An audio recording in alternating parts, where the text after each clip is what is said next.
Hello friends, WhatsApp. तो स्वागत है आपका एक नए वीडियो में। और आज रशिया से मैं एक कवरेज दिखाऊंगा। और ये जो वीडियो का टाइटल है वो मैंने डायरेक्टली सोर्स वीडियो से ट्रांसलेट करके लिखा है। तो सोर्स वीडियो में ऐसा ही एक टाइटल था कि digital colonisation of west by India. वैसे इंडिया तो एक ऐसा देश है जो किसी भी देश का कॉलोनाइजेशन कभी भी नहीं कर सकता, क्योंकि India itself has been the biggest victim of colonisation. वो इंडिया कभी नहीं करेगा, लेकिन इंडिया अपने टैलेंट से और अपने काबिलियत से कॉलोनाइजेशन करेगा, अगर करेगा तो। और वो कॉलोनाइजेशन किसी को हार्म नहीं करेगा, उल्टा लोगों की मदद ही करेगा। एक बार फिर से बता दूं, मुझे बताना पड़ता है ये कि ये जो वीडियो है ये रशियन एक leading news channel Russia 24 news में दिखाया गया।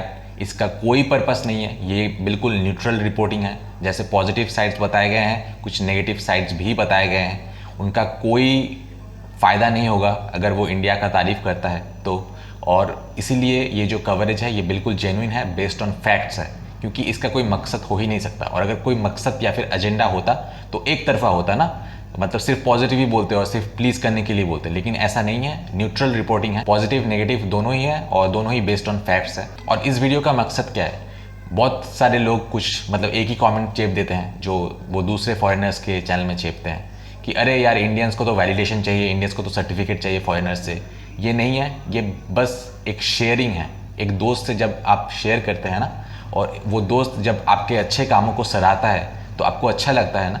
और आप बहुत सारे ऐसे फैक्ट्स हैं, बहुत सारे इंडियंस हैं जो जिनको शायद बहुत सारे फैक्ट्स जो इस वीडियो में बताया गया है वो शायद पता ही नहीं है। तो इस वीडियो में जब वो देखेंगे तो बहुत सारे नए फैक्ट्स उनको जानने को मिलेगा। और तो ऐसे वीडियोस जो मैं आपके लिए लाता हूँ, इनका मेन मकसद जो है कि हमें पता चले कि हमारे अच्छे साइड्स क्या है, और हमें ये भी पता चले कि हमें कहाँ कहाँ इम्प्रूव करना है। और इसीलिए ये बहुत ही इम्पॉर्टेंट है। और साथ ही ये एक बायलैटरल जो रिलेशनशिप है इसको बहुत बढ़ाता है। और आप क्या सोचते हैं कि उनके लिए हमारा ओपिनियन नहीं मैटर करता? आप बिल्कुल गलत है। जिन जिन देशों के से कवरेज और जिन जिन देशों के साथ मैं इंडिया की फ्रेंडशिप प्रमोट करता हूँ, इंडियंस के ओपिनियन भी उनके लिए मैटर करते हैं।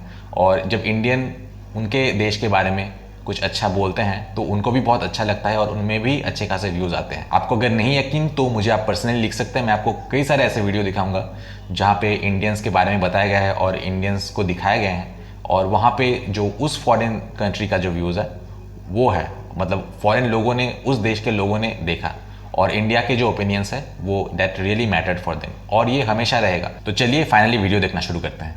Тем временем новые вызовы стоят сегодня перед всеми странами. О том, как на них отвечает Индия, наш штаб-кор Дмитрий Мельников. Дмитрий Мельников के साथ मेरा इंटरव्यू भी है। Две Индии, традиционная и информационная. Вторая страна IT-технологий, наступающая на глобальный цифровой рынок. Electronic City в Бангалоре — Кремниевая долина Индии. Дом для индустрии, которая генерирует оборот 167 миллиардов долларов в год и формирует около 8% ВВП страны. Программист Парас Мехта вместе с командой работает над созданием приложения для игроков в крикет. Самой популярной здесь спортивной игры. Я создаю алгоритм, который преобразует данные сенсоров, установленных на бите для крикета, в трехмерную графическую модель.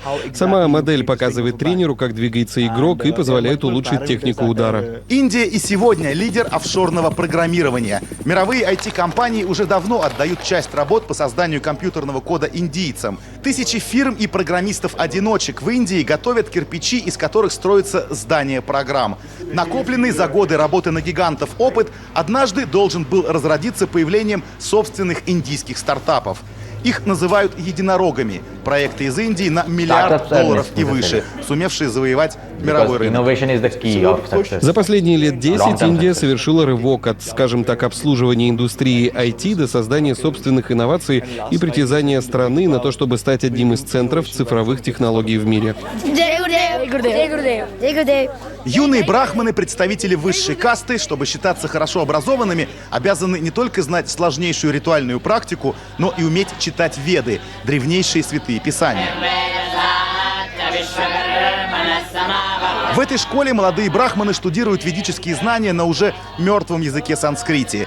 Это после обеда. А до изучают языки программирования, которые, как говорят, чем-то похожи на повторяющиеся слова и предписания из Вед. Сами индийцы любят объяснять успехи своих программистов в первую очередь отсутствием языкового барьера. Мол, в Второй государственный язык английский, и школьники учат его с 1 класса. А еще природной склонностью к математике. И тут обычно вспоминают, что Индия же родина шахмат. Однако основной секрет успеха индийского IT все же дешевая рабочая сила. И ту работу, которую западные программисты делали за $2000, их коллеги из Бангалора еще совсем недавно готовы были делать за 200. Ежегодно дипломы инженеров получают более 1,5 миллиона молодых индийцев. Еще столько же программистов в Индии называют себя самоучками. Знание нескольких языков программирования почти гарантированно обеспечит работой. Внутренний рынок растет бешеными темпами. Здесь любят вспоминать о том, как после 7-месячного путешествия в Индию в поисках вдохновения Стив Джобс вернулся домой с идеей компьютера Apple Macintosh.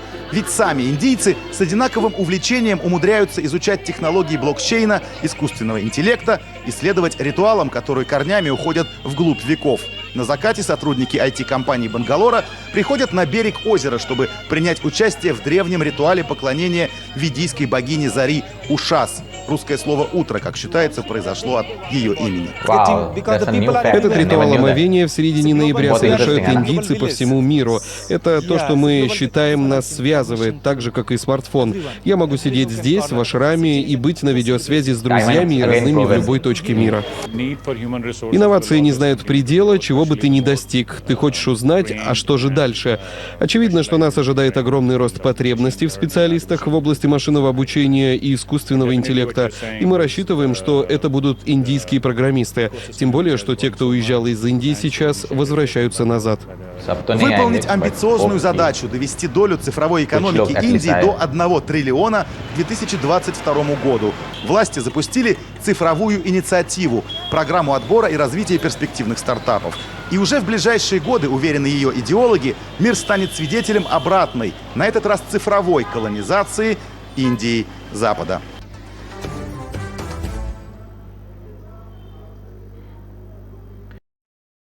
बहुत कोई बोलते हैं Hinduism caste up and down, कौन सा अपर कास्ट है कौन सा डाउन कास्ट है, ऐसा कुछ भी नहीं है।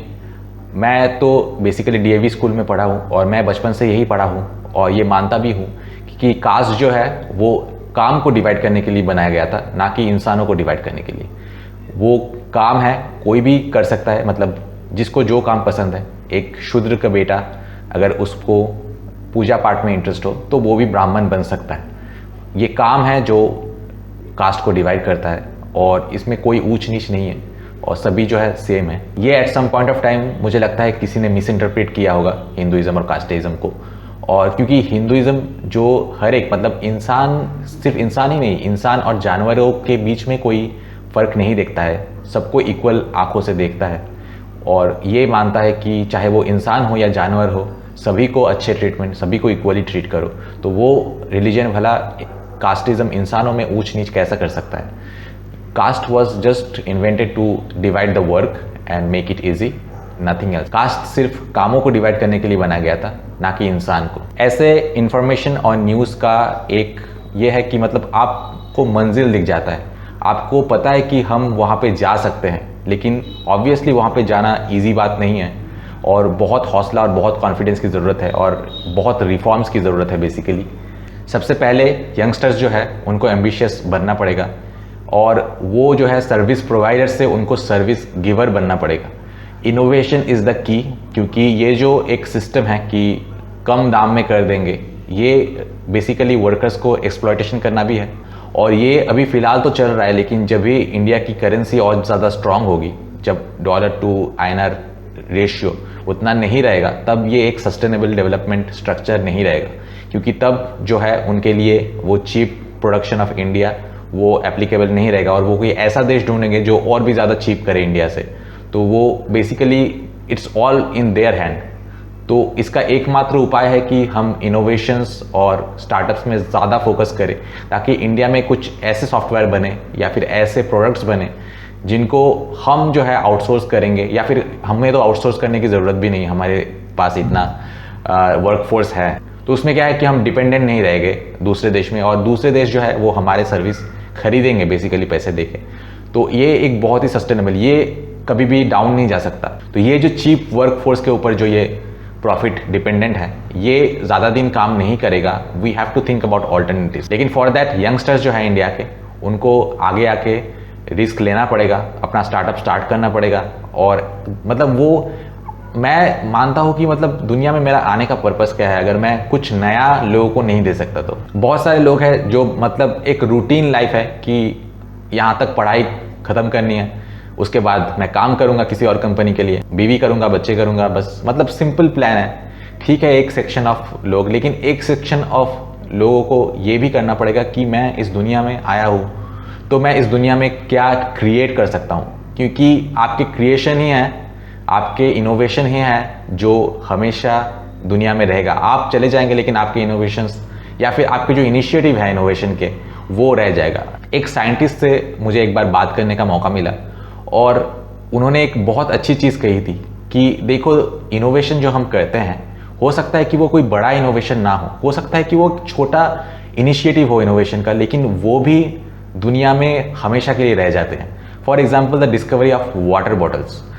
मतलब पहले जब वाटर बॉटल्स नहीं होते थे तो जो पानी होता ना, तो बेसिकली हाथ को फोल्ड करके ऐसे हम पानी उठाते थे किसी भी पानी के सोर्स से और फिर ऐसे पीते थे, राइट। तो ये जो है ना इसी से आया कि अरे यार हाथ में मतलब इतने छोटे पोर्शन में हम वाटर को स्टोर कर पा रहे हैं, तो क्या इससे तो ऐसा ही एक स्ट्रक्चर बनाए जिससे कि वाटर स्टोर कर सके हम। तो देखिए ये जो एक छोटा सा चीज़ है ना, ये आज भी हम जो पानी के बोतल यूज़ करते हैं, ये जो छोटा सा एक इनिशिएटिव था ये आज भी कायम है। और आज भी मतलब हम जो बॉटल यूज़ करते हैं कहीं ना कहीं ये जो कॉन्सेप्ट है वो कॉन्सेप्ट आज भी जिंदा है इस क्रिएशन में, इस इनोवेशन में। तो ये कितना अच्छी बात है। मतलब तो आप चले जाएंगे लेकिन आपका जो क्रिएशन है वो अमर हो जाएगा।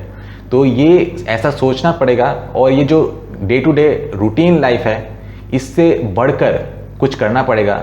ये सोचना पड़ेगा कि हम दुनिया में आए हैं और चले जाएंगे, लेकिन ये जो टाइम है हम दुनिया में, उस टाइम में हम दुनिया के लिए ऐसा क्या कर सकते हैं जो हमेशा के लिए जिंदा रह जाए।